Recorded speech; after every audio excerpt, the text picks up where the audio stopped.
business leaders and surgeons and barristers. I see women who are going to win elections and science competitions and arts awards. Do not be afraid to fail. We can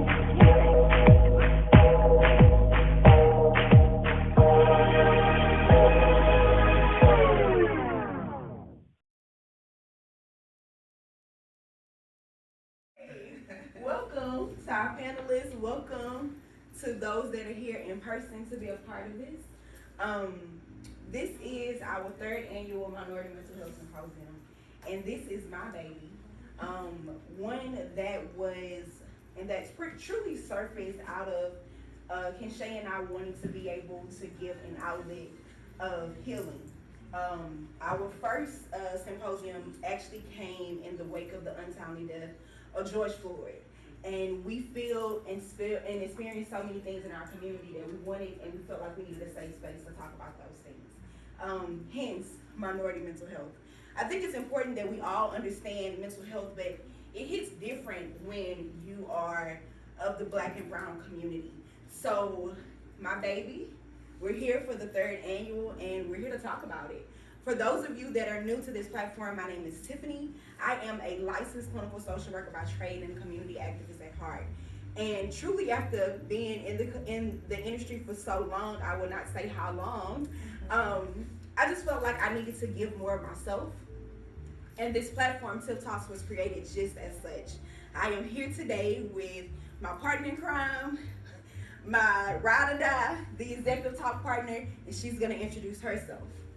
Okay, I'm gonna be like the Baptist preachers. I will not be before you long. But I am Kenshay S. I am the executive talk partner for Tiff Talks. And like she said, this is her baby, and quite naturally it became mine. We're gonna talk on an array of things, and we have different aspects. We have spiritual, mental health, social services, financial institutions, social services, And community outreach. So they're going to introduce themselves. When you introduce yourselves, please give your name, the city you're from, and a little bit about yourself, just a little bit, because I'm sure you're going to dive into it in just a second. We're going to start with Dr. McBeth. Greetings. My name is Dr. Anthony McBeth. I am a native Houstonian. I grew up in the Sunnyside area of Houston. I am honored to be on this platform to share in such a meaningful discussion. My thoughts will come from a spiritual aspect and how mental health and spirituality works cohesively. I've been a part of the clergy community for over 20 years, and I've experienced mental health firsthand, and how it can not only impact an individual, but how mental health can impact a community of people. So I'm glad to be here. Thank you. My name is Sunny. I am also a native of Houston, the south side of Houston to be exact. I am many things, but most importantly here today, I am a survivor of mental illness. Following my journey, I became a traveling yoga strategist, and my duty and my mission and my responsibility, which also later I identified as my purpose, became in providing and creating safe spaces for people that look like myself or people that have experienced similar encounters with life overall, with self adversities, just to be able to give hope to themselves, to identify alternative options and approaches to their mental health, and to create a lifestyle that reflected those actions. Alrighty, my name is Dr. Marcus Benoit. I'm the Chief Program Officer at AIDS Foundation Houston. So I've been in the social services field since 2012. So my focus, of course, now is HIV, but I have worked with several communities, incarcerated, recent release, those impacted by and living with HIV. And I think mental health is super important when we talk about those displaced, experiencing homelessness, chronic disorders, holistic, coming from incarceration and transitioning back into what they call the real world, civilian world. Okay, my name is Monsieur Chase Estevez. I'm from Morris Point, Mississippi. You like that? I like that. Yes, I'm a survivor of PTSD, doing the thing with mental health. I also travel, go to different schools, teaching young boys about dressing and developing their mental health, making sure they're well, the dressing and appearance, because I'm here to help with the mental health. Love that. My name is Michelle Caldwell. I actually am from Austin, Texas. I've been in Houston since 2005, so I feel like I'm a Houstonian now. I'm by trade, I'm a financial service professional. I've worked in a multitude of departments within banking, and I have accounting degree and real close. I can sit for the CPA exam, I just choose not to. I'm also, as Tiffany says, I'm a serial entrepreneur, and that's kind of what I do. I do a lot of different things, but financial services is my main focus in life. I love it. So it's important for us, Kenshay and I, and the entire Tiff Talks leadership, that every time that we host this platform for minority mental health, that we have a great variety of panelists to be a part. Because in the African American community and minority communities, we have all of these entities that are taxing on us. It is not uncommon for us to be always donkey paddling over water to be able to just sustain. Oftentimes we are re-victimized time after time after time after again because we don't get the joy of the simple pleasures, or we don't get them as our counterparts would get them. So for me, truly and honestly, I always feel, just as Shay shared, about the power of representation.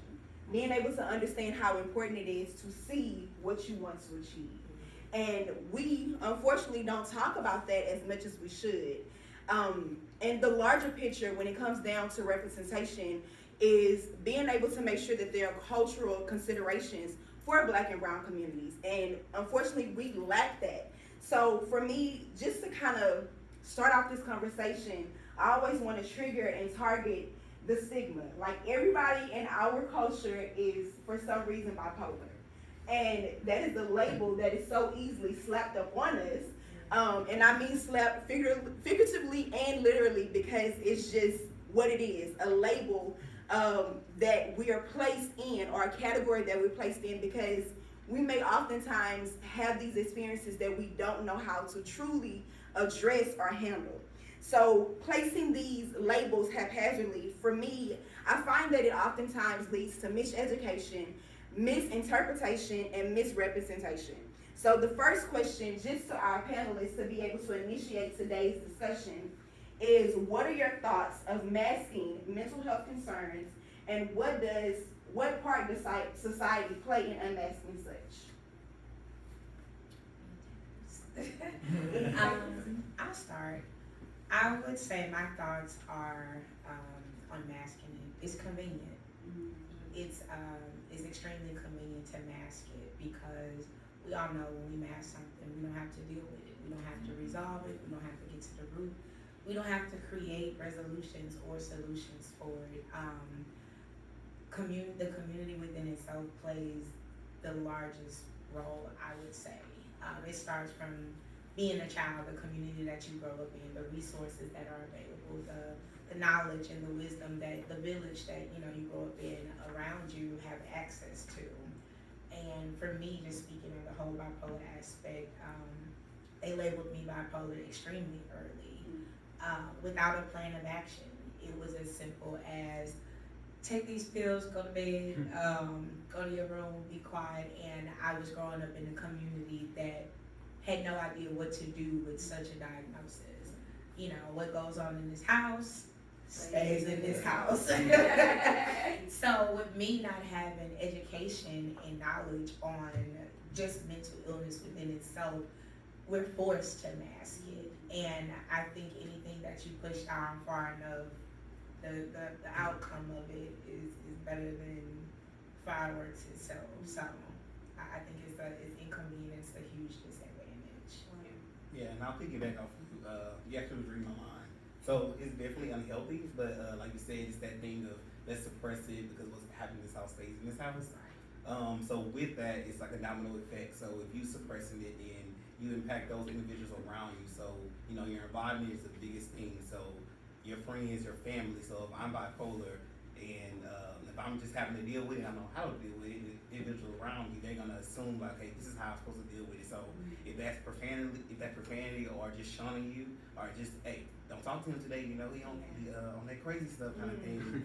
So then you walk around with this animosity, like as soon as somebody look at you the wrong way, your family is used to shunning you, so it's not really healthy. So I definitely think talking about it and explaining exactly what does that diagnosis look like. I'll start by saying it's like with social media as well, we have an image that we want to keep up, and then so we put our true feelings, how we feel about something, to the back, so we can keep our ego up. We can be ego filled, but we're not feeling our soul exactly how we should, especially in the black community, because we see the rappers, we see the actors, we want to be that. We go get fake jewelry, you know, go get fake shoes, just to keep up with the image, just to portray something that we're really not. And so, how much is that putting more weight on ourselves than what we really need to do? I'll go from a biblical perspective. You know, Jesus said, you know, you shall know the truth and it shall make you free. And I think a lot of people are not receiving that healing as they should because they don't want to face the truth. You know, they don't want to face the truth. And if we can tackle the untruths, a lot of times we have to unveil the untruths before we can be made free.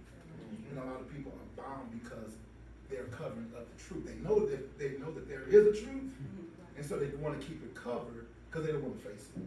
And that's why our community, the black community, we're so filled with these labels because we're filled with these labels, we are suppressing our own selves, and we're bound. You know, our children are bound, and it becomes a generational curse because we fail to just unveil the untruths. And until we unveil the untruths, we will never be made free. I think for me, it's a feeling of, sometimes especially with family, you feel shameful.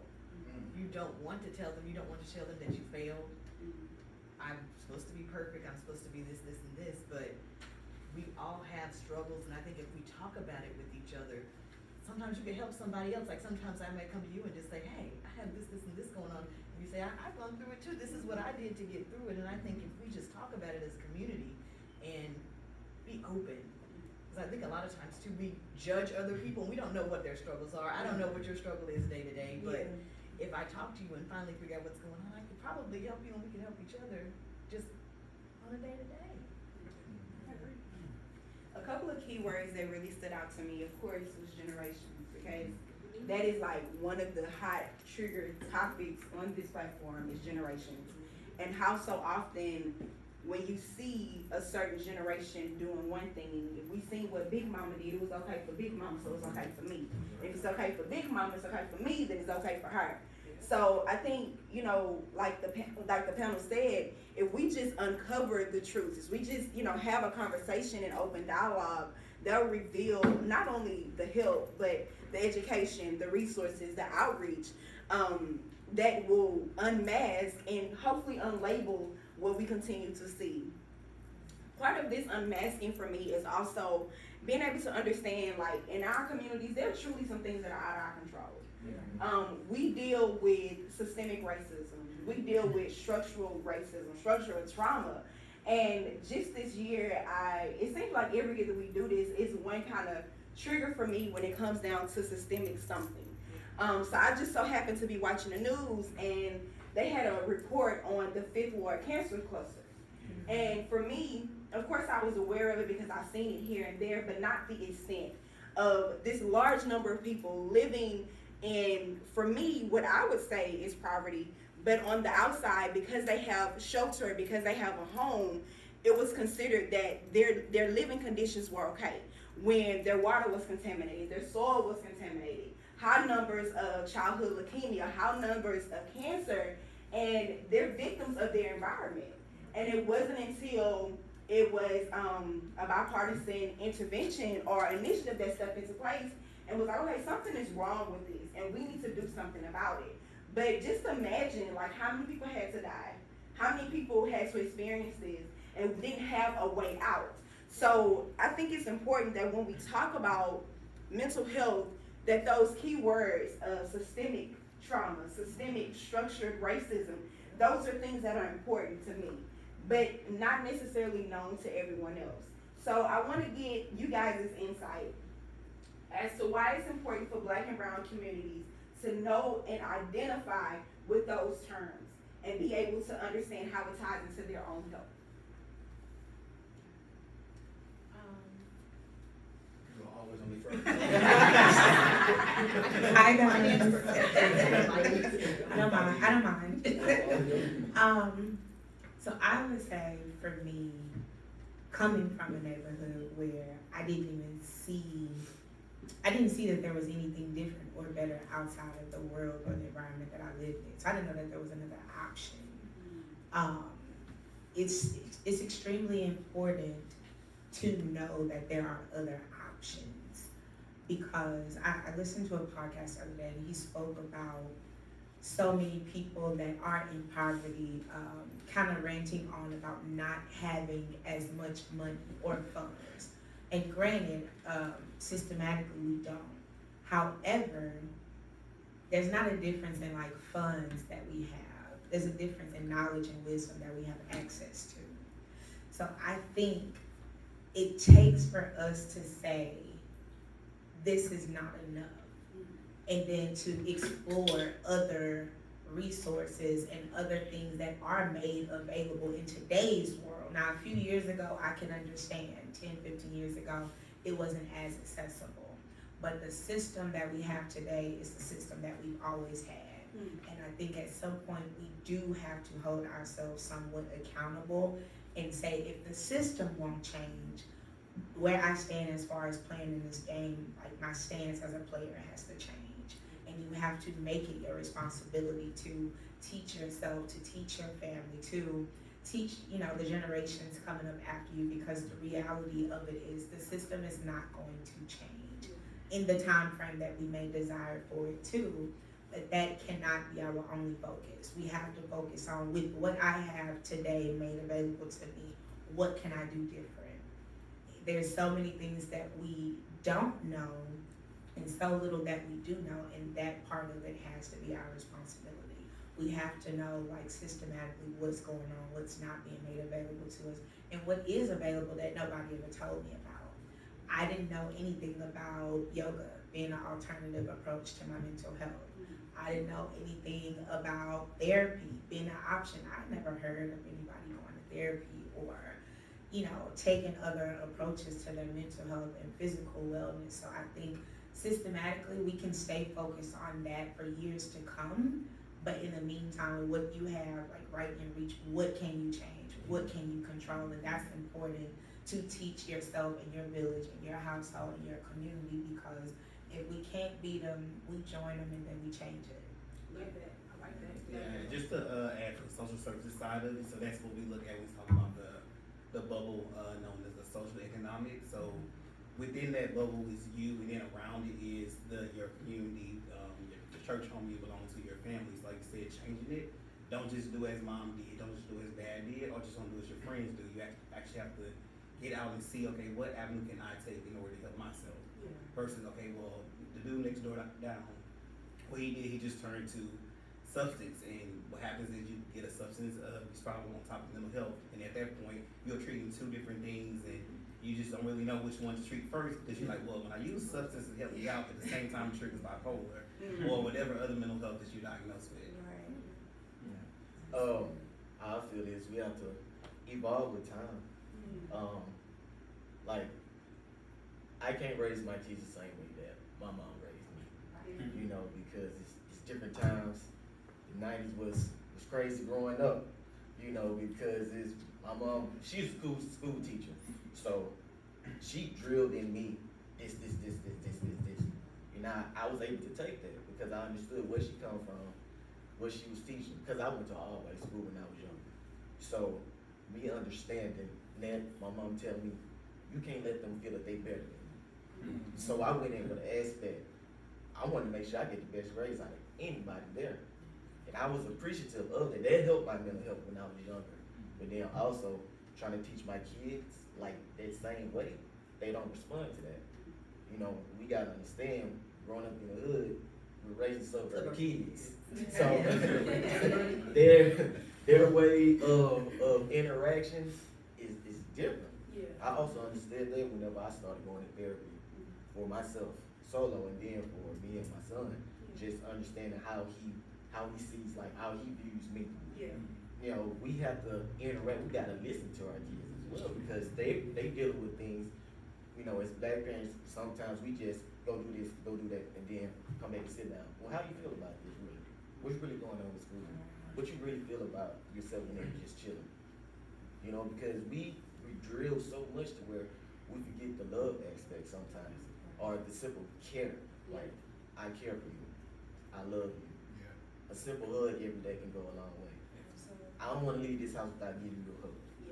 Saying that I love you. Have a great day at school. It goes a long way, just that simple text.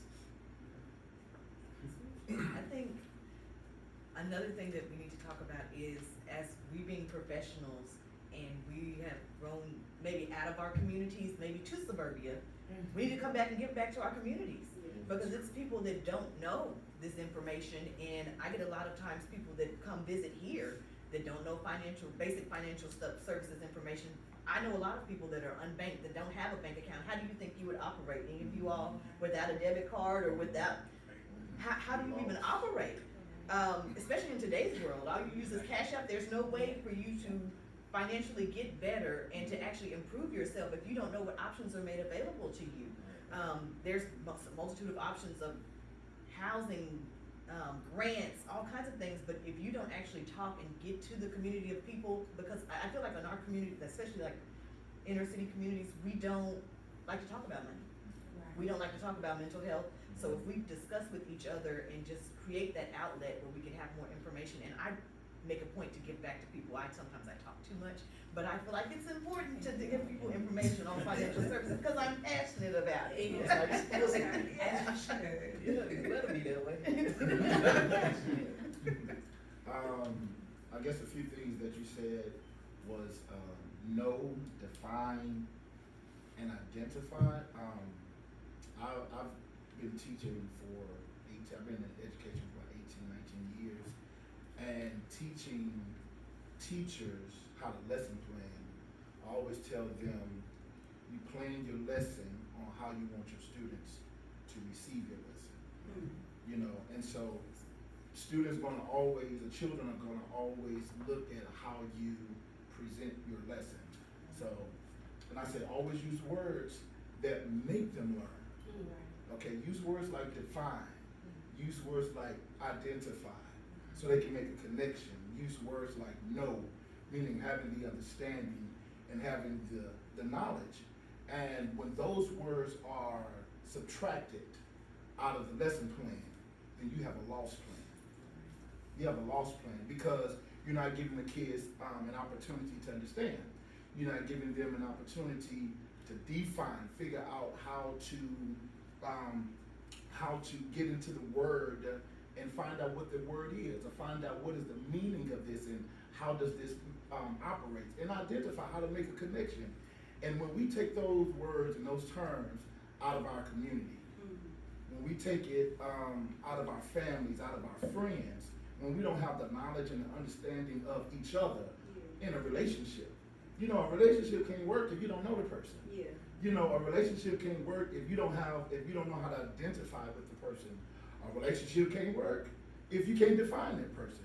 So in order for this to connect and to have some reality, we have to understand, we have to identify, and we definitely have to define. I just want to let y'all know that Anthony said the 90s was the best time. So I did anyway, say that. I mean, he said it like under his breath, but he did say it. But I mean, a lot of what you all kind of spoke on were those triggering factors as well. So Michelle just talked about, like, how would you live your life if you didn't have a debit card? So many people truly don't understand or don't identify that part of their mental health and their crisis is because they aren't able to manage their financial means. Whether they're living above or below, they don't understand how that plays into those how their financial means and their lack thereof plays into their own mental health. And we talk about a lot of kind of trigger words that goes into the mental health and being able to understand like suicide, you know, anxiety, depression. And I know Shay, she and I had talked a little bit about those things. So what are your perspectives of that when it comes to suicide? So suicide is on the rise, and it has been, but it's because the suppression and the bottling up everything, people not knowing how to deal with life, and it's triggered toward mental health. And it's questions that has been asked: is suicide preventable? Can we prevent it? I mean, if we don't know the signs, then we can't. So for me, being vigilant and being more vocal about those, watching the community and actually truly being that community, being that accountability partner, you know, checking up on your person, your strong friend, as they would say, because your strong friends, they strong to you, but they may not be strong inside. Mm-hmm. So is suicide preventable? And I think when we talk about like the strong friend, a lot of people feel like, hey, if I send her a DM or I send her a quick text, that's me checking on her. Mm-hmm. When in actuality, I mean, my friend in my peer group know I want to see you. Like, I want to see your face. And I'll tell them that I'm calling you because I need to see your face. Don't ignore my FaceTime because I will pull out the APB and I will come find you. And you share your location for a reason. I'm that friend. But I think in our communities, oftentimes because we have to live with this persona of being strong. Like we don't have the opportunity to be weak or understand or even give that our vulnerability is strength. So I mean, we see that time and time again when we talk about these celebrities and that commit suicide, and everybody, and the common theme is there was no sign. Like nobody knew. They were strong, they were this, they were that. But when it boils down to it, we're all just truly trying to stay above water and doing our best to be strong. I mean, we're living in crisis right now between fuel and food and residency. We're living in crisis right now. So Global warming. Yes, and global warming. I mean, it's 150,000 degrees outside. So I mean, we're living in crisis right now.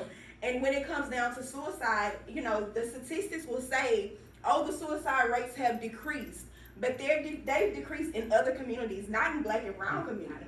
I mean, there was 44,000 suicides that were documented in 2020. That was in the midst of a pandemic. And then it was also reported that between the ages of 15 and 24, it's the second leading cause. That's even more than breast cancer. So if we're talking about suicide being preventable, is it really preventable? Is it really preventable in our community? So my question for the panelists is, if suicide is preventable, why does the stigma across minorities echo not the same? We don't seek help as we should. You know, just being a Black man, we have to understand that there's beauty in being vulnerable. Just showing, you know, that it's okay to show I need help, because we try to be macho all the time, like, nah, I'm okay, I'm cool. No, what's really going on? We have to ask the question, what's going on? Why, when, where? We have to use all of them, not just, hey, how you doing? We need all of them because Black men, we need to talk. Black women, we need to talk. Like, because those discussions is needed. You gotta find the root cause for everything. That foundation, whatever that trauma foundation is, we gotta go to the root. We gotta dig it up. The conversation gonna be messy. It's gonna cry. It's gonna hurt. But that's needed though. Yep. You know, those scars that we don't see, those are the biggest scars. Yes, I You agree. know, our body scars, you can't cry over. Yeah. You can't cry over those body scars, but these scars right here, they can live a lifetime. But you gotta get help to get it fixed. And I think in minorities, we need to learn how to feel. So both Black and brown, like we're taught to suppress and not feel. So, and Black women especially, they strong, they are, and they hold down the entire family. That's the thing. We gotta let our Black women feel and not just tell them, oh, you being a B word, or, you know, having them like suppressing their emotions, like actually be supportive. So we gotta rally around Black women as well as Black men, you know, okay, well, yes, you are the head of household, But at the same time, we gotta actually feel, we have to express our feelings in order to have support there and not just say, it's okay, when it's actually not okay. I have a couple things to say. I would say I probably attempted suicide maybe 5 or 6 times in life, like actually attempted every way you could think of, weapons, pills, everything, and I'm still here. Glad you still here. Thankful, extremely grateful for that. My first attempt, I was like 11 or 12, and to see it happening so often in children, like younger and younger, even younger than the age that I was, is heartbreaking. However, I feel like a big piece of mental illness is, and I say mental illness because overall, if we're not caring for our mental health, it eventually becomes that. I think it is not being able to hear who you say you are and not being able to envision who God says you are. Just being lost in your own skin, lost in a world that, you know, you're trying to figure out through this world. You're trying to decipher, who am I?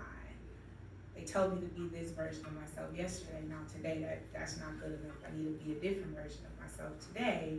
And it's every day is that rat race, you know, of trying to become something. Because if I don't become something, ultimately I must be nothing, right? So the things that we're talking about here is suicide preventable. If I had to be extremely honest, no. Because life is forever changing.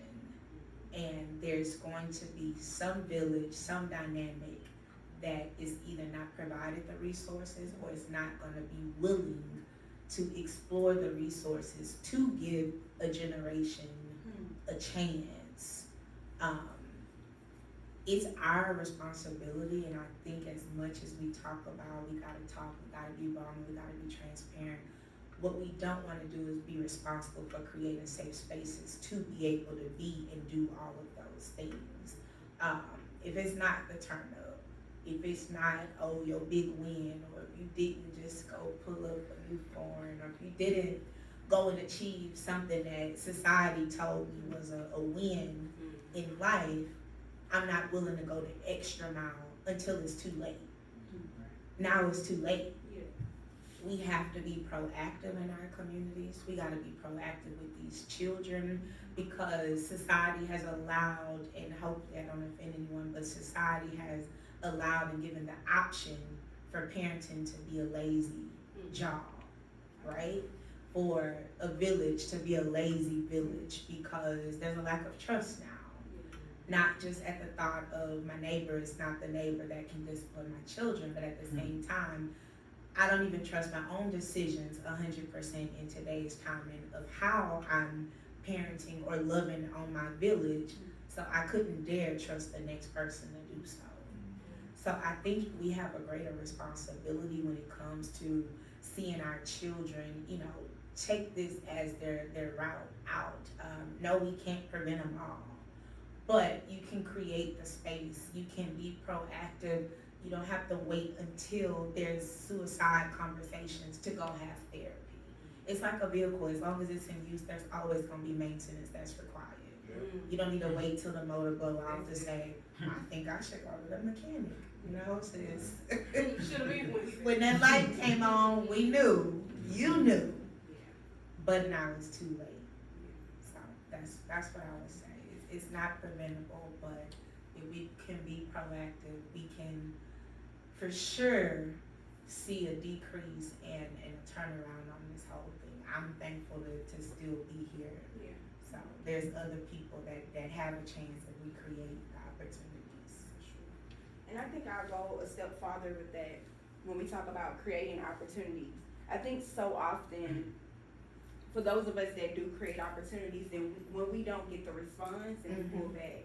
And I think it's important that we are consistent, and we're motivated by our consistency.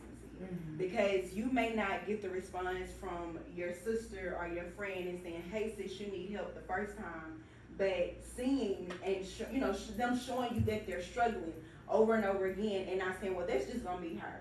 I'm not gonna do more for her than she's doing for herself. But being able to say, no, sis, I'm gonna take you. I'm gonna do this for you because I believe that you need this, and doing that as a community. I mean, the good thing about growing up in the 90s, or growing up in the 80s, and growing up then was that when it came down to a village, it was truly a village. Yeah. Like, Mama didn't get mad if Miss Mary next door had something to say, because Miss Mary was just as accountable for, little Jimmy as Mama was, and Jimmy and Mama knew that. But like you said, in this day and age, we don't trust ourselves enough for what we're doing, that we struggle with trusting the next person. That was good. I would say, I heard this saying today, about applying pressure. I know a lot of times, people gain suicide thoughts because of the pressure of life. The pressure of life. But I always look at this, if you take a lemon and you never apply pressure to the lemon, you will never get lemonade. So two things come out of the lemon, the mess and the best. And sometimes mess got to come out in order for you to realize what your best is. But if we never apply pressure, if the pressure, and God does that. Sometimes God, we always hear the saying, he would not put more on you than you can bear. But if we stop trying to bear it, and let God bear it, take some of that load off of you and give it to God, because if he's our Father, if he's our right-hand man, if he's our Savior, he made us, so he knows the very thoughts that we think. He knows the thoughts that are in our head. He knows the thoughts. And I think a lot of times what God is just waiting is for you to just share those thoughts with him. Release that out of yourself, and allow him to pull the best out of you. Pressure was applied to you. And you wouldn't be where you are, you wouldn't have known your best if God had not pulled out your best. Can I add to that? Yeah, go ahead. I like what you did right there. I like what you did right there. Two things. So one, you say you get the best or the best out of this lemon. Also, seeds come out of it. We have to be mindful that regardless of what comes out of the situation, something was learned, something was exposed, something different was put before us. Why are you throwing the seeds away? Go plant that. Go sow that into somebody. Because maybe the lemon was squeezed not even for you, but for somebody else. But we gotta be okay with having that responsibility, and like you say, give some of that pressure to God. Even myself, like in this capacity in life, like with my clients, and like, well, I'm trying to do this, I'm trying to go, and I tell them, it sounds like you're trying to save the world. Who do you think you are? You think you somebody, huh? Somebody with that sort of capacity. You're not. Once you realize you can be all that you want to be, but you cannot be that, some things you wouldn't even put the energy and the effort into doing. You would say, let me refocus and redirect into what I can control. We spend a lot of time on things that we can't control, which contributes greatly to mental health and greatly to mental illness. You gotta one day do this exercise, and it's gonna sound extremely cliche, but do it. Get you 2 empty cups out the kitchen. Don't put nothing in it. Pour one into the other. If that cup fill up, save the world. If nothing is in that cup that you poured into, take a look at yourself. Take a look at you and ask yourself, what am I really doing? Really wasting time. That's good. That's good. That's real good. And I think oftentimes, and maybe if you kind of went into the next question that I have for the panelists, is oftentimes in our community, we rely so heavily on our religious conviction. And I mean, one thing about us is we're gonna always have Jesus, and we're gonna always have a little money. Whether the money is inside of a mattress or buried in the backyard, we're gonna have it. Or in the bank, You know, Usually in debit Because card. we have bank I accounts. mean, maybe, in the bank. But I think so often we get caught up in the what and not in the why. Mhm. And I mean, what of course is the mental illness, the mental health, and being able to understand or being able to know that it needs to be managed some way, somehow. But the why is more so moving forward and being able to refocus, like you said. Like, okay, I can go to church, I can get my Jesus, but maybe this pressure, this load that I'm carrying, I need some additional. And that may be seeking out help. That may be, you know, understanding that I need a therapist. I need someone to talk to that is unbiased, that has no reason to apply any additional pressure on me, but to help me to relieve the pressure that I'm with under. So I think big facts is our cornerstones in our community, the church and the financial institutions. They play a great part into bringing awareness to the why when it comes down to our mental health. So my question for our cornerstones, what role does the community play in the skewed data that relates to minority mental health stigma across generations? I had to write this down. I had to write this down. The community role, I believe, is to be alert. And so how does a stigmatized community become alert? Three things: having awareness. Proverbs 4:7 states, wisdom is the principal thing, therefore get wisdom, and in all thy getting, get an understanding. Come on. Having the awareness is understanding that mental health is real. And like you said, the church is the cornerstone. But if God just wanted to do it all by himself, he wouldn't put people in your life. Yep. He wouldn't put people in your life. And, you know, God saved me from a preacher that always preaches, you know, give it to God, give it to God, give it to God, give it to God, give it to God. Yeah, that's true. But you have a friend, you have a mother, you have a community, you have people that's around you that you should be able to share those things with also, to get that burden, you know, off of you. So having awareness, be educated. Once we understand the seriousness and the effectiveness, then we are able to campaign, not so much on the existence of mental health, but rather the exit of mental health and how to get rid of the stigma. Having the ability.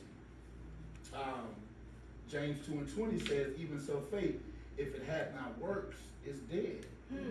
Being alone, you know, faith without works is dead. Being alone, yeah, a man may say, thou hast faith, and I have works. Show me thy faith without works. There's no such thing as faith without works. I will show thee faith by your works. So you got to put forth some effort. You know, there's some effort. If that effort is just waking up in the morning, you know, you know, saying your little prayer and going about your day. You know, I have seen, and I'm gonna say this, and I'm gonna let sister down there answer this. You know, I used to teach at Cashmere High School, and I had a student, 17 years old, still in the 9th grade. She checked out. She would come into the room every day. You know, I would have things, you know, lesson plan, everything, and she checked out.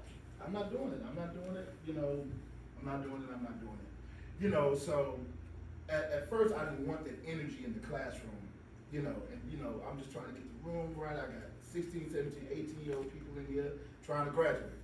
Then I said, no, the Holy Spirit told me, no, you need to talk to her, because so many people detoured their conversation. And because they know she checked out, they didn't check on her. And so a lot of times we see people who have checked out. That means we need to check on. We need to check on them. And so by me having a conversation with her every day, I didn't make her do, you know, I didn't give her 50 for not doing the work, because I know she had checked out. You know, but the more I talked, the more freer she became, the more open she became. Good morning, Mr. Beth, how you doing?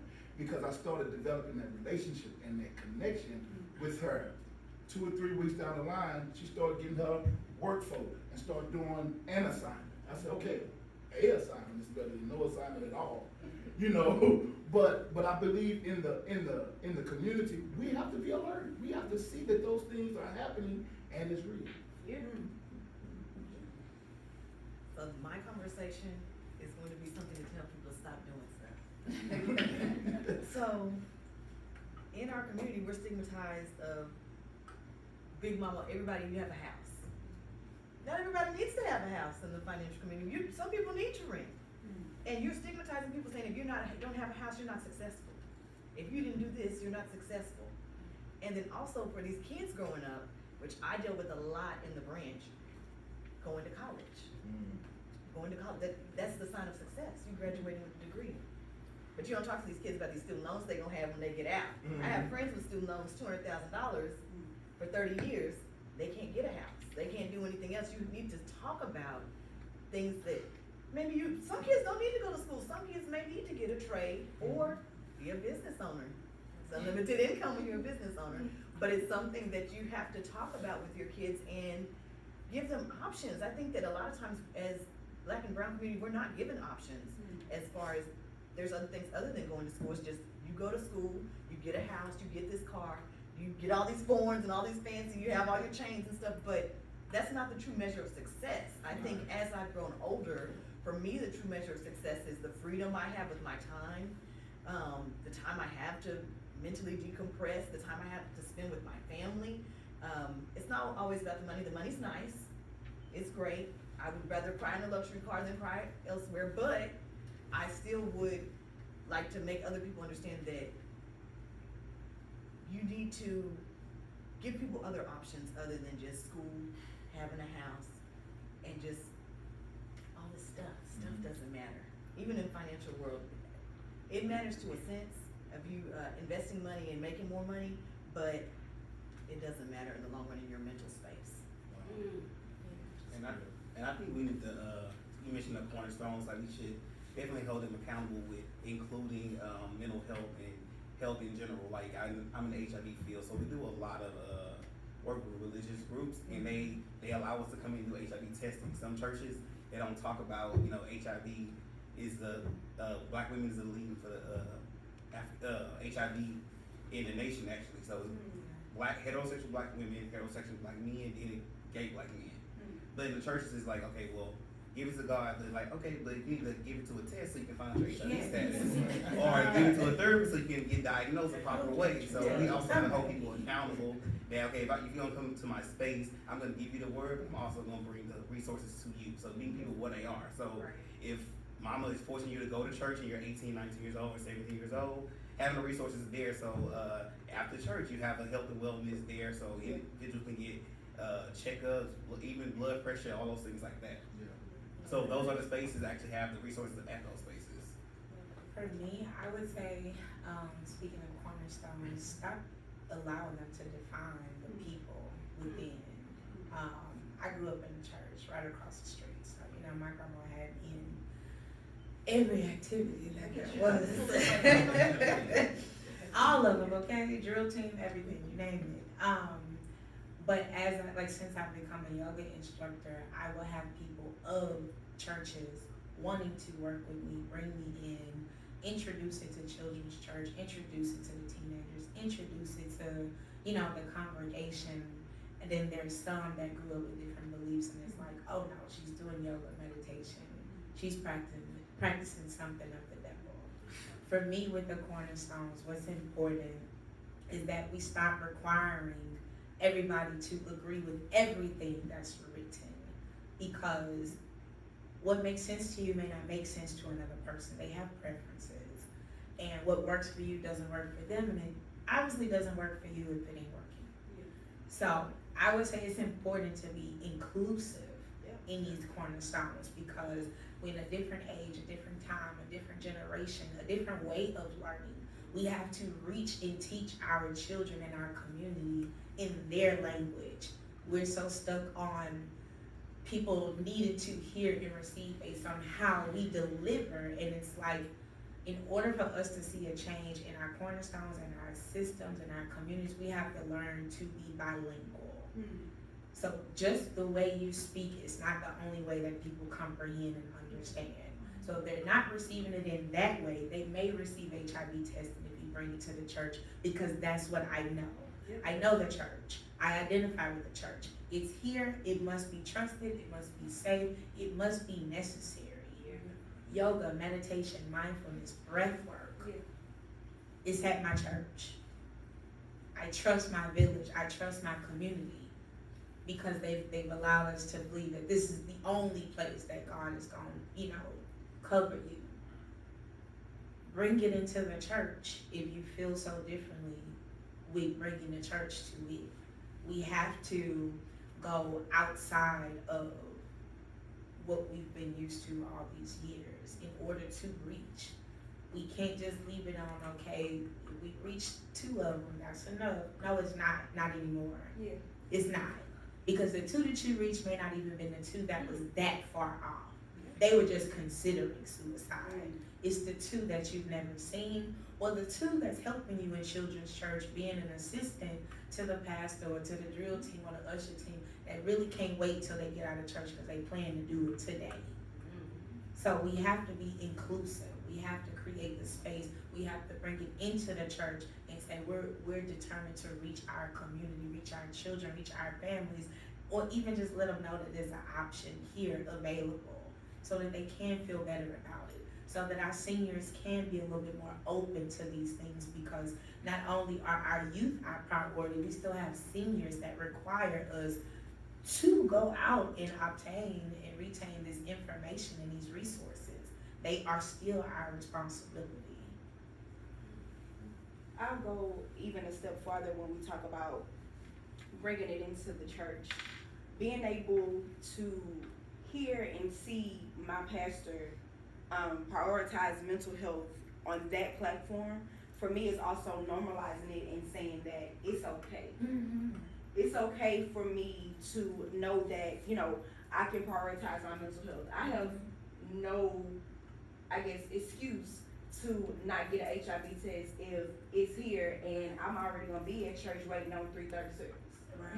So I feel it's not only bringing it to the church, but normalizing it, allowing, and not the elders of the church have something to say about it or be stuck in generations when the pastor has something to say about it.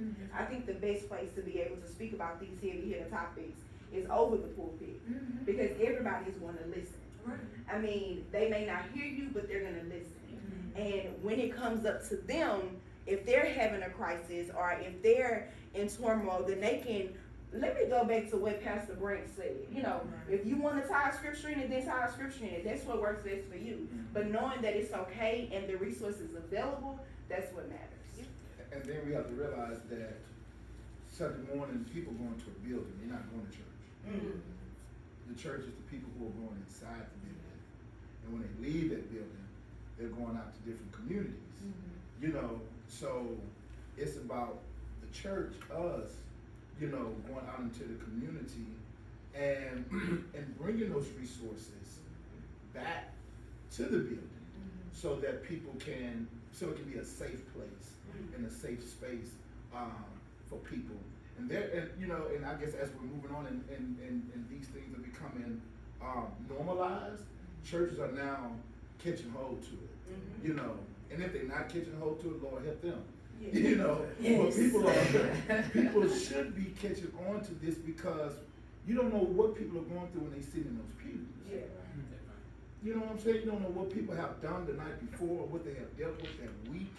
And some people just showing up on Sunday out of tradition and out of, this is what we do every Sunday, but they sit in them pews and you can quote scripture all day, or preach all day, but if what you're saying, over the pulpit does not have a foundation to where it's affecting the person mentally, because it's in our mind that we process and we compress and we comprehend. If we ain't comprehending what you're saying, then you're really not doing us no good. I think the biggest thing for me when it comes to generations and tackling mental health across generations is being able to understand the power of visibility. If we want to move past representation, I can honestly say a large group of my friends and myself, we're comfortable with saying, yeah, I had to reach out to a therapist because there was some things that my homegirl couldn't help me through. It was some things that the Bible couldn't help me through, and I needed that. But being able to understand and see a therapist that looks like me, but knowing that that person is visible and the resources are visible are just the same. And it's important that when it comes down to addressing mental health, that we look for the diversity, that we look for the colorization, that in order to truly enact a positive recovery, be able to seek equality, and being able to seek equality in the resources and the community outreach. There are some things or some resources that I hear more often, like Impact or like Heart, people that come out and tackle these vulnerable communities. But how visible are they in our community until it's a crisis? Mm-hmm. So to really kind of wrap up this first half, I want to ask of the panel, in the community, we've discussed a little bit about it, but in a community, can mental health be normalized across minorities, and what is the best response to identifying and responding with equality to minority mental health?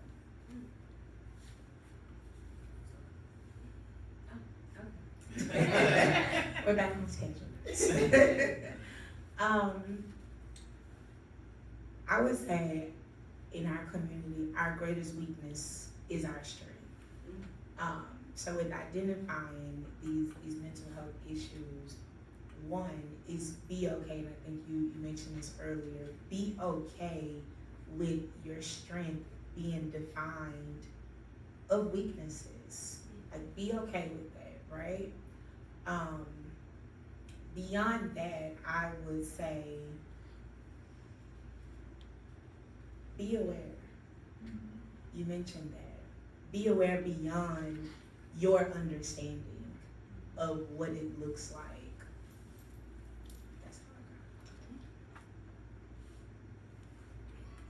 That's all we got. Anything from our community?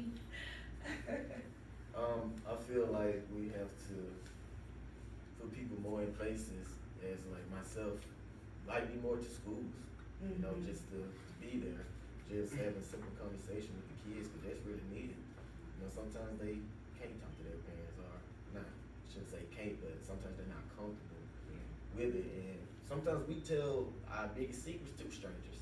Yeah. That's why we go see a psychiatrist. That's why we go see a therapist.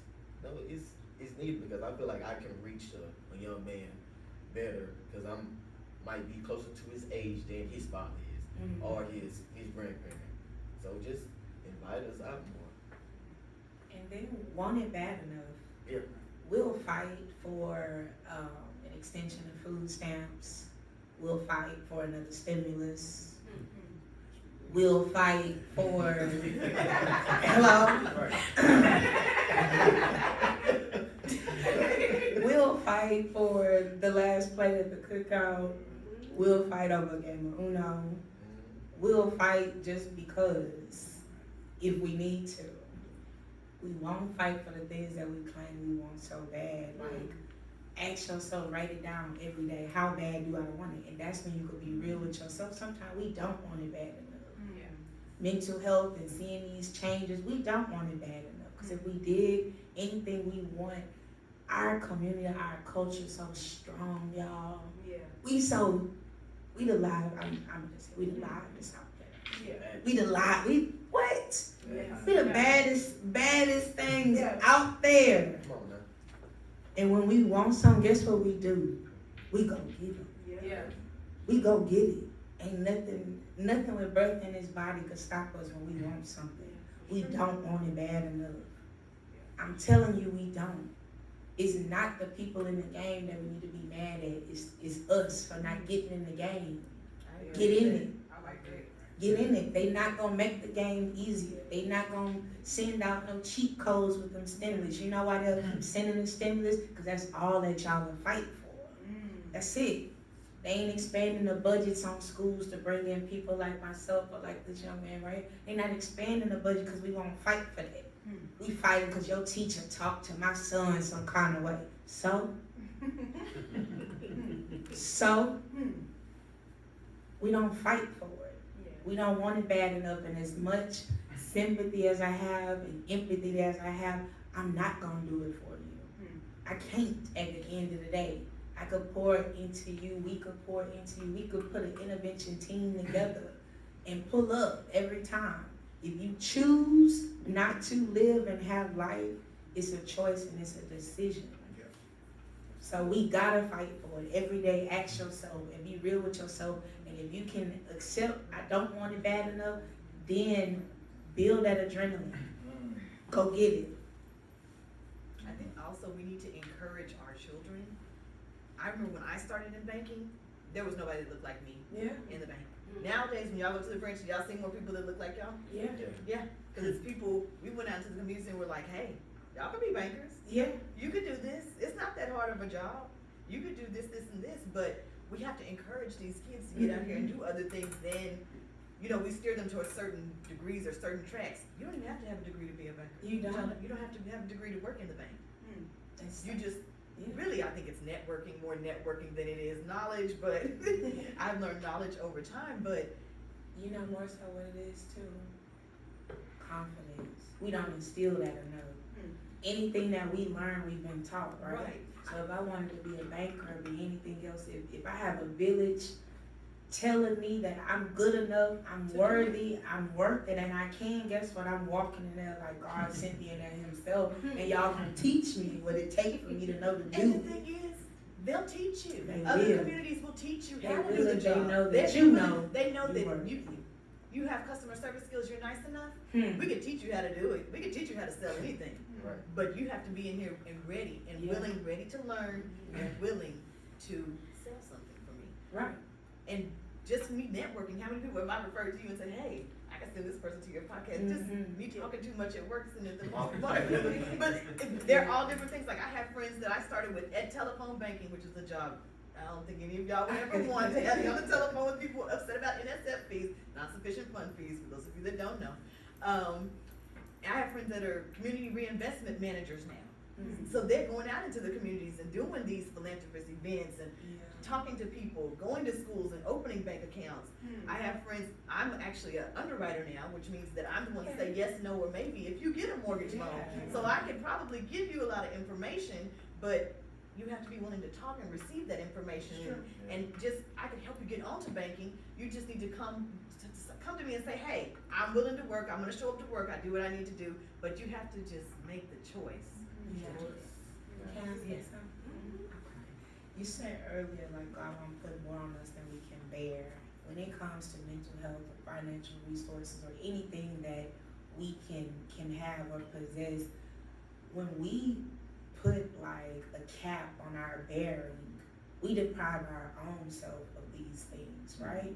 If your garden or wherever it is that we sow seeds in, capacity is only this size because you've allowed it to be that size, you don't have space for the things that you desire, that you pray for, that you claim that you want bad enough. We're so afraid to stretch. We're so afraid to be taken outside of comfort zone. We're so afraid to be stretched beyond capacity because now we're gonna feel a sense of emptiness until it's filled. He's not gonna put more on you than you can bear, but if you don't make space, he ain't giving it to you. It's true. So if we want it bad enough, make space and go get it. And I'll just make one comment, Tiffany probably can relate, just meeting people where they are. So in social services, we talk about meeting people where they are. So just don't, more so act, don't assume. So go out there, don't just assume people understand, like, you know what it takes to buy a house, or you know what it takes to get connected to care. Maybe I don't know what it takes, maybe I don't know where to get HIV tested. And it's one right there on the corner, but what does that look like for the person that doesn't have transportation? So actually meeting people where they are, so bringing it to them versus having them go to it. Oh, what's the process when I walk in? Do I need documents? Do I have to have a PCP? You know, sometimes we just don't. We don't know. You don't know. Yeah. Being aware. Big facts. Big facts. So this first half, y'all, my cup is full. and we want to give you guys a break just so we can come back and finish the second half. So at this point, we're gonna take a break. We have refreshments over here in this area.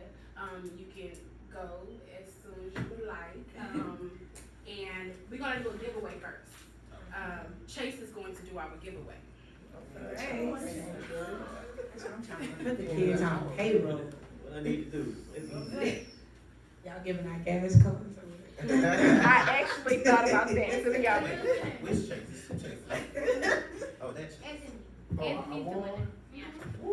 Okay. Y'all So the giveaways are actually on the table before you. So you can actually pick up a giveaway, Anthony. Okay, I'll be looking at this one. I started reading that one. I started reading it. It is a great read. So yes, definitely. We all Good looking at this one. I took a picture of you so I can buy it. All right, and we're gonna do one more giveaway before we break.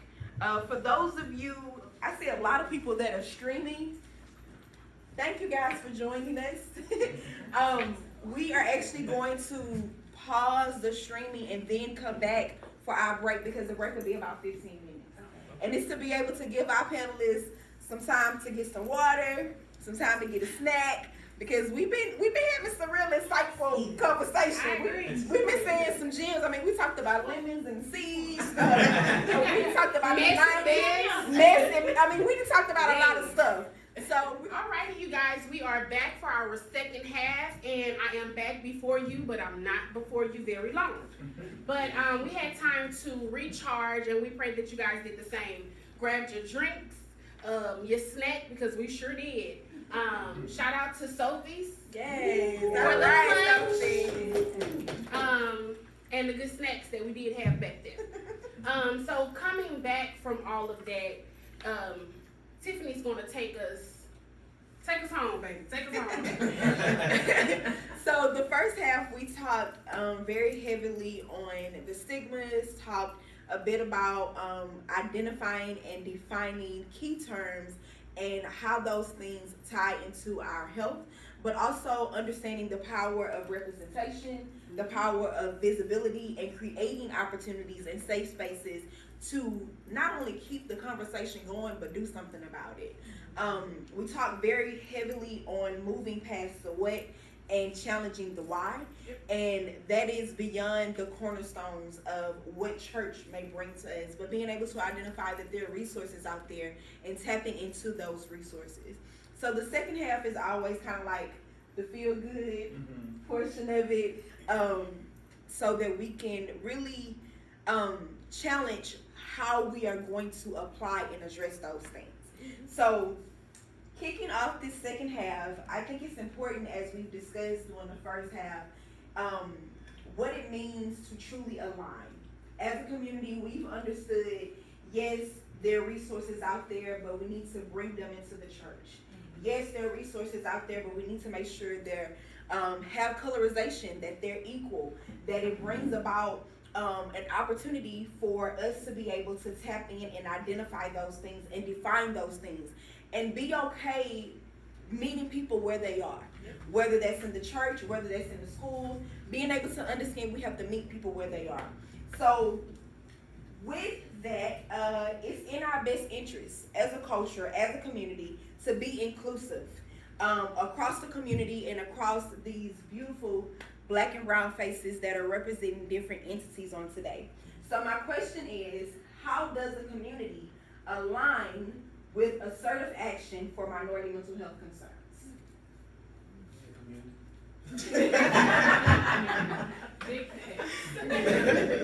Like we was saying earlier, you gotta get into the field. We gotta, make it known for everyone, from the bottom of the board all the way up to the top, and then just constantly just telling, the people about what we do and just explain it to them, because we have to teach. What I always say with what I started saying with my clients is, I'm going to teach you, then I'm going to help tailor you, and then you're going to take control of what I'm telling you and what I'm teaching you. Because that's what I feel we all need to do, especially with these kids. Teach them, tailor them, they take control. And then we grow our community, they go out and be everything that they want to be, or what God has aligned them to be. So I feel that's like a great way of doing it, because you gotta go past the TV. You gotta go past social media. You gotta be face-to-face interaction sometimes, going into the hood. Yeah. Going into the suburbs, just speaking with someone just outside in the gas station or whatever. You never know, just speaking to someone, how they can affect their day. But that's how I feel about going to the community. That's good. That's good. What about from the social services standpoint? Well, we call it boots on the ground. So actually being out there and putting your boots on the ground versus being behind the screen and saying like, okay, meet me here, come get services there. And then another component what we call beat the streets, so bringing education, awareness, and a teach for testing, but that can be applied when we talk about beating the streets when it comes to mental health. So going downtown and talking to the community that's heavily impacted, those living experiencing homelessness, and actually outreaching to them, taking the service to them. We go as professionals and we take all the suit jackets off, the nice shoes, all that, and actually put our jeans on and take resources to them, talk to them, and do everything right there. So we do our boots on the ground type of work. We call it. Right, we all gotta call it something. We call it soul food sessions. If you've experienced one of those spaces, when I create them kind of in honor of the things that my grandparents fed me. You go to your grandparents' house, they gonna ask you ate something?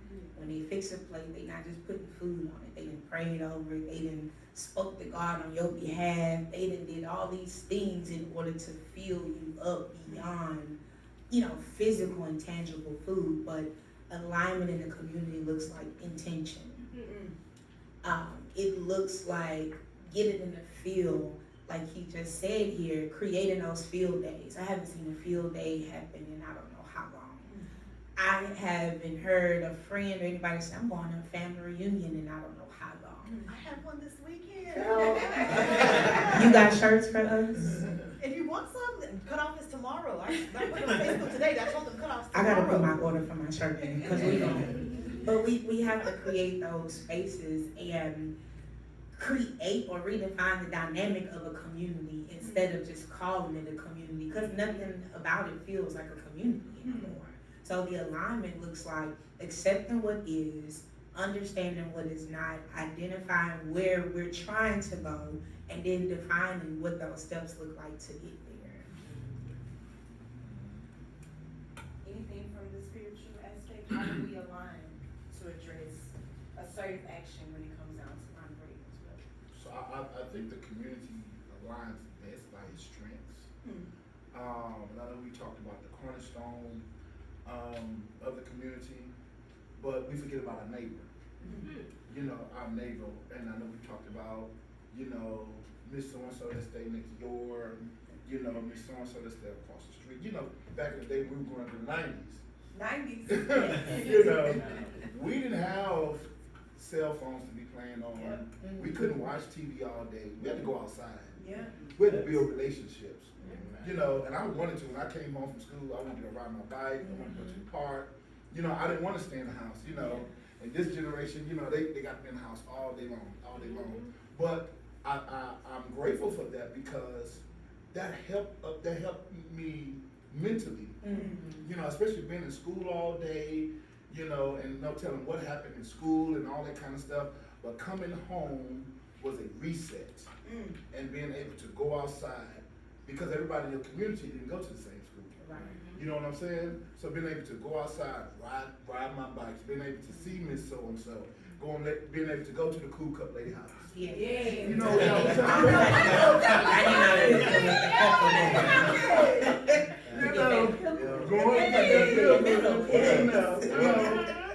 With your Fritos, with the nice little Frito pies. But all of that was a reset for us. And it helped stabilize our minds. And a lot of times we have to get out and allow the community to be, and that was the strength of the community. Going to the park, playing basketball, or walking the track, or whatever it did that helped that kept us sane, that kept us accountable, that kept us responsible, and so forth. And that, I think those were the really cornerstones and strengths of our community. So we got to get back to that. And in social service, we call it decompressing. Decompressing, yes, So sir. community had to learn how to decompress. I like And that. to even add to that too, cause that accountability, you knew when that light came on, you better had already You been should be in there. in the house. You know, you got home from school, them school clothes better not even go back outside. You got them white socks on. Outside is a problem, but once we realized we couldn't like discipline no more, we also thought that meant we couldn't create structure. So alignment comes with structure. We lost structure because we identified that as discipline. Oh, they say I can't whoop my kids, so I can't tell them nothing. There's other ways. Yeah. So, yeah. But bring the cool cup lady back to I was just gonna say that we just had a conversation about the cool club house. If it's a cool club house out there, can somebody Let me know. Like, I'll stop by on the way home. yes, let us know if it's a Cause cool we club all house. don't need a Sam's But and you know, with Costco inflation, card. it ain't 25 cents no more. But listen, About $2. if everybody cut back on getting a Sam's and Costco membership, we can invest in the cool cup lady. I'm just saying. I don't need a membership, I need to go to the cool cup lady. Well, they changed it from cool cups to slush now. That's all right. But I want the cool cup now. I It was was something flipping about, it it was something about, Flipping it Cause you over. got to pop it over. it was something about All right. mother All going right. buy them in 25-cent Kool-Aid packets. And be in that kitchen and, cause she did it in love. That's soul food. Right, right. The soul It was food. something about Big Mama, Yeah, baby, Big soul Mama. food. That Kool-Aid. Michelle, did you have anything to add to how we can align across the I mean, community? like everybody else, what we call it in financial services, it's called community reinvestment. There you go. So technically, it's laws that said we're supposed to reinvest back into our communities. We're supposed to do X, Y, and Z for these communities, X amount of borrow, we're supposed to reach out, do this, that, and the other. So I say we demand as a community that these corporations invest back in our, we can't just let them slide. Yeah. You need to go to them and say, hey, what are you doing in our community? Hey, I'm part of this group, can you come to this session? I know that, a lot of my mortgage bankers, they, went to recently, I think it's Fifth Ward, they're redeveloping the area, and so I think they're fixing all the cancer cluster and all that Right. stuff. So they wanna reinvest back in the area, and they want to do affordable housing. So they had a whole shindig where they went out there, gave away stuff, talked to people about how do you become a homeowner, how do you fix your credit, how do you do these things? But you have to demand that of the corporations and of people that work for these corporations, otherwise they probably won't come. But if you demand that of them, they'll come. I like that. So it's not just being able to hold the community accountable, but also being able to hold these corporations that we're investing in You give them accountable. money. We want to have reparations. Yes, Yes. demanding those things Yeah. and making sure that And they they want the understand sale action. too, they want the sale, but so Yeah. make them work for the sale. Yes. Absolutely. I love that. I love that. And I think when it also comes down to, although in every entity it was like a particular identified and defined name, when it comes to rebuilding and aligning the community, it also plays into being able to understand not always will the conventional manner or approach method work. Sometimes it's stepping outside of the box. And maybe it means redefining what it means to be outside. Like, that's a big thing now. I'm outside. But what does your outside mean? Does your outside mean that you're coming down to the point and you bringing something to the outside where you're impacting the outside and empowering the outside with resources and with people and education and awareness? For me, oftentimes in our community, like our first therapist is our barber and our beautician, because we sit down and we allow them to maintain and do what they need to do to our physical appearance, to our physical beauty. But just imagine if those same people that are holding the hands of our physical appearance were trained or had some insight on how they can work on or how they can assist us with our inner beauty. I think those things are important because you may reveal to a stranger, like you said, your deepest and darkest secrets. And if they knew, hey, let me connect her with Michelle, or let me connect them with social services and community, because they have the services, they have the outreach, they have the wherewithal, those things will cause then a ripple effect. Because it's not just, oh, your hair look cute, oh, but I went to my beautician and we was talking about, mental health, and they told me about an event. I want to invite you there. So I think it needs to definitely be a ripple effect when we talk about alignment. Kenshay, did you want to add to that? I guess so.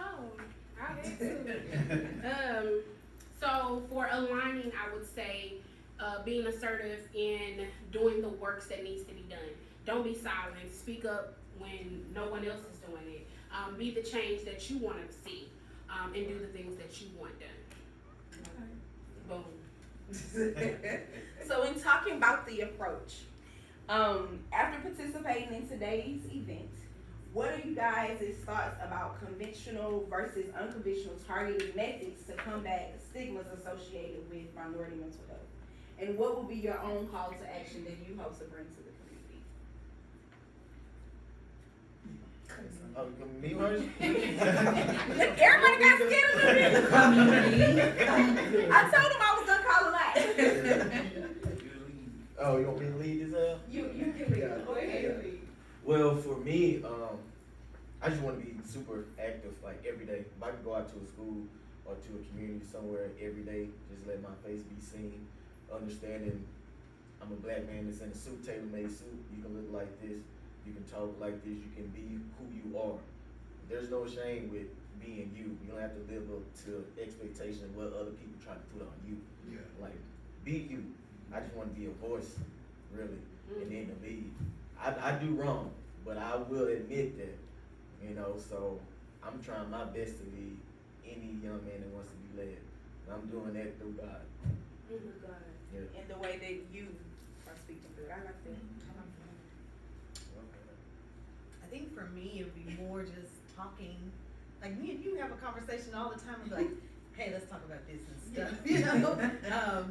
I think just having a conversation with people, and I know a lot of people that do want to become entrepreneurs and are scared. And sometimes you don't have to full out just be an entrepreneur. Maybe you just want to do it on the side, and you can eventually become a full entrepreneur, but I want to give people those options, talk to people. Also talk to y'all about mental health, and I know with our daycare next door, sometimes us parents, we go through things. And so we can kind of bounce back with conversations with each other about how did you discipline your child when they went through this, or they go to the same school and we're having the same kind of issues with teachers. What did you do? So I just want to give those. I want to be free to talk to people and make them feel like they can talk to me, because sometimes I may be busy and they may not think they can talk to me, but I want to give them that option. Nice. Yeah. So I think just being vulnerable, and then go back to how we initially start, being able to unmask. So knowing that it's okay to unmask yourself and reveal the things that you are feeling. So, and you know, with that comes being present. So being present, you have to tell what's going on, and so individuals knowing where to go and who to speak with. So that's going to charge all of us as panelists to get out there. So the call to action is for us to get out there, but for the community also to reveal what's happening, unmask, and evaluate in the spaces where we can help individuals unmask. So meeting people where they are. Can I have the question again? Yes. The question is, after participating in today's events, what are your thoughts about conventional versus unconventional targeted methods to combat the stigma associated with mental health? And what is your call to action? I think different strokes, different folks. Being bilingual, like I mentioned earlier, that would be my response to that. My approach, I'm showing up. I don't care where, I don't care who in the room, I don't care where they come from, I don't care what they think about me when I get there. I'm showing up on behalf of everybody who don't have a voice, don't know how to use their voice, scared to use their voice, or using it and not feeling heard. I'm showing up, I'm creating space, and if they ain't letting me through the door, I'm coming through the ventilation system.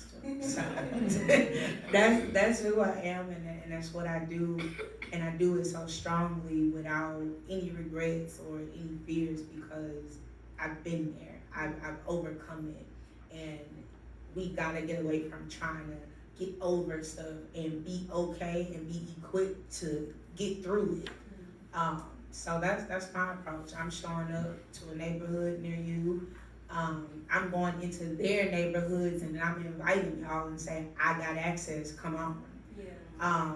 A lot of times people say, oh, go back into your community and do it. I'm not. I'm going into their community, and then I'm gonna hold the door open and say, my people coming with me. Because once I get access, if I get one toe in the door, y'all better come in. cause I'm gonna hold the door open. I was gonna sing for y'all, I'm not gonna do that. But I'm gonna leave the door open.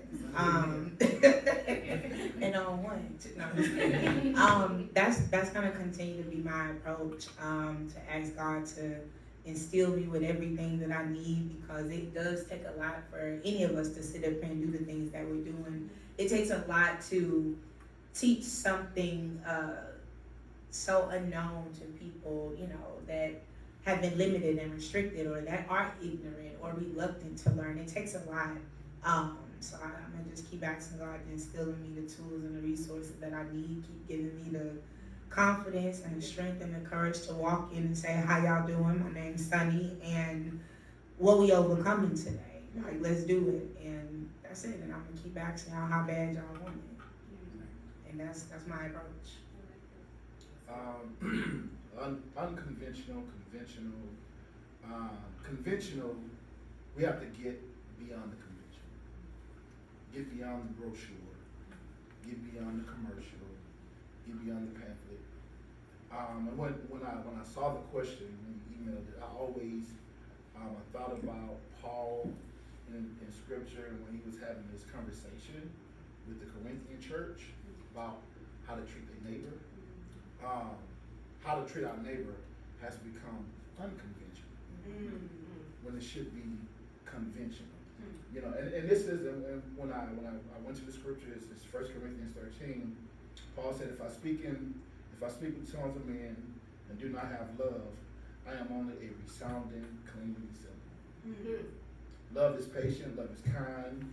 It does not envy, it does not boast, it is not proud, it does not dishonor others, it is not self-seeking, it is not easily angered, it keeps no record of wrong. Love does not delight in evil, but rejoices with truth. Love always protects, love always trusts, love always hope, always preserve, love never fail. And so a lot of times we say we love people, you know, but love is an action word. You know, so sometimes it's not what we say, but it's what we do. And that has become unconventional when it should be conventional. You know, so, and you said it, Tiffany, we have to step out of the box. We have the vision of what it looks like outside the box. But we got to go back to what I said before, you know, of our faith. You know, we can say we got faith to do this, but works without faith is dead. You know, you got to put stuff to work, no matter how it may look, no matter if you got the resource, no matter if you got the money, if this is what God put on your heart to do. You know, like my brother down here say, you know, he wants to go into the school and change the lives and impact the lives of young men. You know, sometimes the school may not call you. You call the school. You know what I'm saying? You know, people may not call you, but if you know there's a cancer, there's a hurt in that community, you show up. And by showing up, you move from conventional to unconventional. I like that. I know for this particular platform, for Tiff Talks, this symposium surfaced, like I said, out of wanting to do more. Like, we have these quarterly check-ins where we have with our Gold Sisters to have, you know, women to come and have discussions about goals and about self-care and mental health, accountability and such. But we wanted to extend that. And it was the blessing and a curse because we were in the midst of a pandemic. And when Shay and I came up with this idea, we was like, well, how are we going to speak to people? Like, how are we going to get this information across? And that was the first time I think we had ever used Zoom. And because I was definitely opposed to it. Now I love it. But that was our first time broadcasting on Zoom.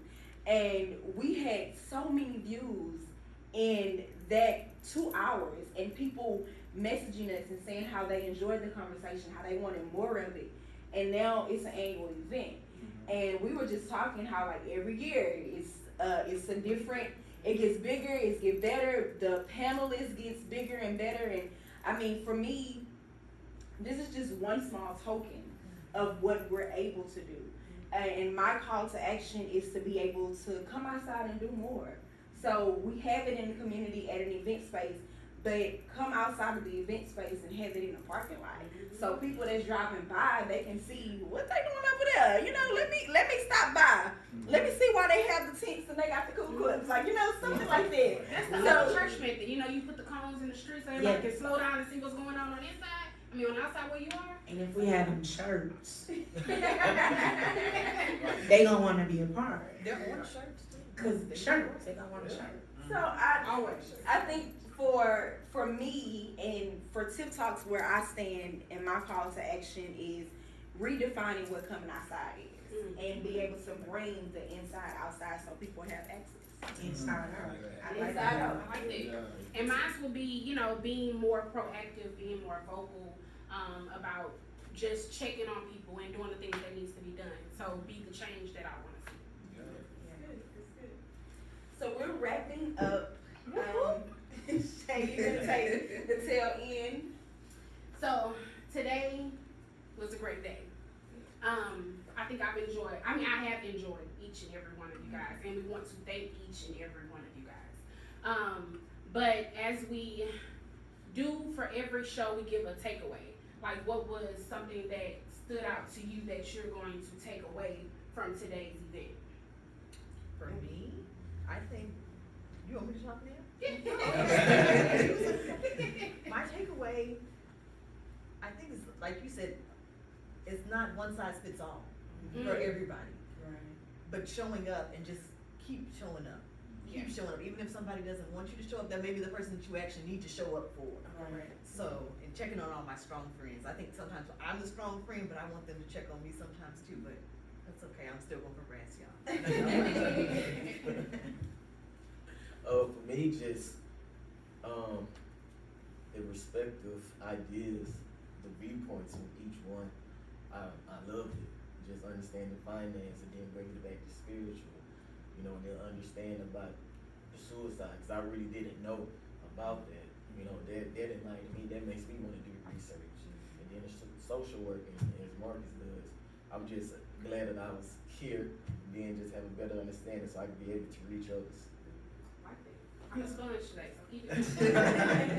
So mine is, as Sunny said, go into their space. So we always talk about meeting people where they are, but also, like you said, if you go into their space and she get a toe in, we bring our people behind us. So let's go into their space and we can represent, and guess what? You got 10 people behind you that say, okay, we all speaking on this versus I'm the only one showing up, but no, we are all gonna show up together, and then we all gonna speak the same language, and that way, once we get in, then we can bring all y'all to our space, because we showed up to y'all. I like that. I don't wanna take, I actually wanna give something, that's okay? I ain't trying to break the rules. No. Okay. Give it all. He squeezed his lemon and then the seed popped out, so I just kinda wanna put it back. Okay. Okay. I would leave with this. It didn't have no It was organic. See that we gotta the grocery stores. Let's get into that next part 2. Bring us back real fruit vegetables. We'll talk about that next time. Identifying the seasons that we in, because this fight or this yearning for different or better is gonna look different in every season. So everyone here has traveled or travels, right? And I'll make this quick tip. When we get to the airport, we're already aware, depending on what airline we fly in, there's a limit on the luggage and the weight that it can go, right? We also aware that each person needs their own boarding pass. I don't care if you rode together. I don't care if y'all purchased the ticket together, one ticket per person to board this flight, right? We also usually have an idea of where we're going and the temperature setting, the climate setting of what that will consist of, right? In that bag, if I'm limited to take only certain things according to the weight limit, and I know I'm going here and there's a set climate, be okay with packing accordingly. Because the worst thing we can do as we try to define and identify and be aware and be accountable is to overpack and then pay the cost for that. Because we get there and then, okay, your weight 60 and it was supposed to be 55 and you knew that. Somebody else was not willing to take something out their bag, and you said, I got capacity, let me stuff it in mine. Cause it's small, so I can handle it. My luggage is a little sturdy, it can handle, right? Get there, and now you gotta pay the cost difference. Be okay with asking yourself, what am I willing to pay if I am over the weight capacity that this particular assignment requires? Everybody not gonna go this time. Everybody not gonna go. Be okay with saying, I need to pack only the tools and resources that we need to get through this part of it. Where we starting at? Children, let's start here. Actually, we're not even starting, we're starting with parents. So what do I need to pack in this bag? I need to pack a therapist. I need to pack all these things. Because we'll try to put everything of ours, of theirs, of his and hers in one bag and then get up there and say, why do I have to pay more? What's in your bag? That's good. What's in your bag? That's good. Be okay with not carrying his stuff or her stuff if it's not for this particular trip. Because it's not going to always cost us money. It's costing us our mental. It's costing us our emotional. It's costing us our spiritual. We don't even know what our relationship with God is no more. It's costing us our life. Because we don't even know how to value it or choose it anymore. Because it got mixed up in your bag with your stuff, and the person that was responsible for handling the bag didn't feel like being at work today because they don't have the capacity. Now your bag's lost. So all my stuff wrapped up in your stuff because I didn't want to carry it. Be okay with packing accordingly, depending on where we going next. All that go back and get them, Harriet Tubman wasn't necessarily going back. She was saying, meet me right here. Because I got my toe in the door over there. But I can't come all the way back and get y'all. I can't carry everything that come with y'all. Be okay with that in this process. Come on now. It was the mango lemonade. He squeezes in. I got the seed because we don't do seedless lemonade. And I made some Sophie's mango. Wow. She can blow me out.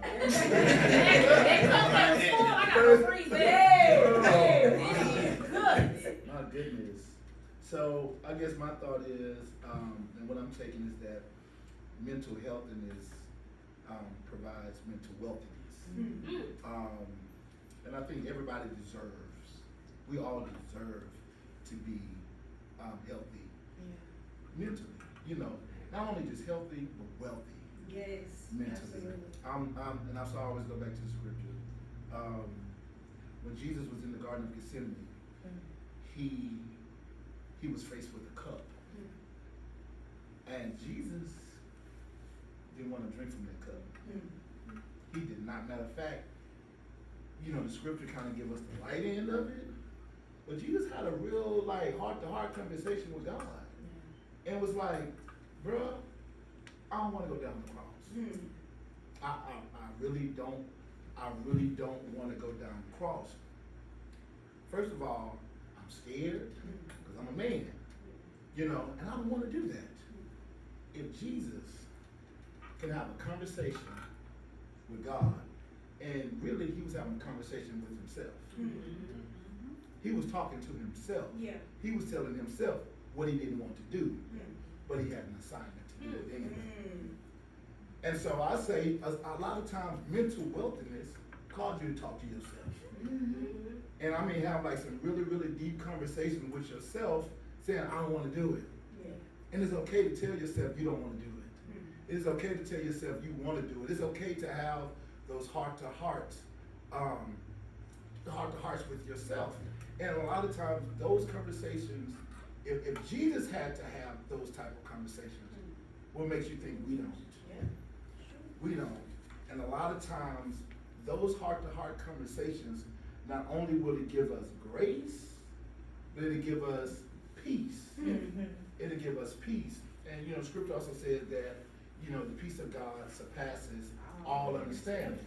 And there's some stuff that we may face with in life that we will never understand. And some stuff is not for us to understand. some chapters in life, some things you just got to go through it because that's what you're faced with. Yeah. And it's not for your understanding, but as long as you got peace in your going through, you know, it makes it worth the while. It makes it worth the while. And that guarantees mental wellness. I love that. And you know what makes an efficient village and community, like how we just did this right here together, is knowing your role and be okay with playing your part. Yep. Yeah. Yep, that right there. Yeah. All of that right there. But that right there, for me, my takeaway is not just what you guys have poured into me, but also what we've poured into the people and the viewers and those that will watch on the back end. For me, I want to be able to give a new definition to being outside, but also being able to understand that peace that surpasses all understanding. In order for me to have that peace, sometimes I have to extend that peace.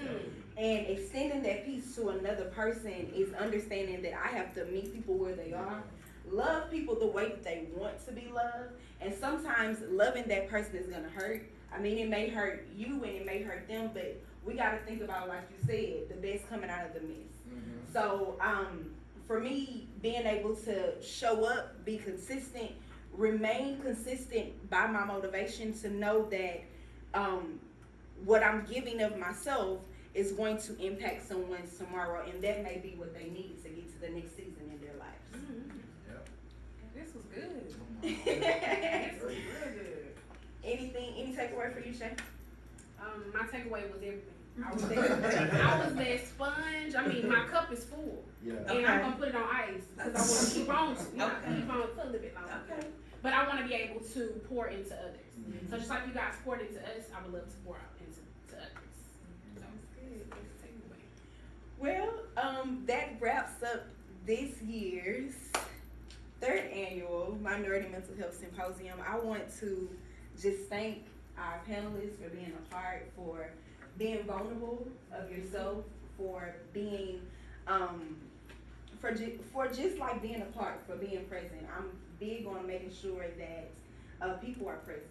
I think people feel like when I show up, that means I'm present, but that's not the same thing. So being here in this time and sharing of yourself, pouring into us, pouring into our community, I appreciate that from the bottom of my heart. I would like to thank JM Studios for allowing us the opportunity to be in their space and to record here. Shout out to the owners, Michelle and Jen. Make sure that if you need an event space here on the southwest side of town, that you reach out to them, and also follow them on social media at JM Studios. Outside of that, the way that we wrap up every show is to encourage everyone to continue and to keep talking. This is our last structured episode of this season of Tiff Talks. We will be back in August, and just closing out like we normally do. Always remember to keep talking. That's the wrap, guys.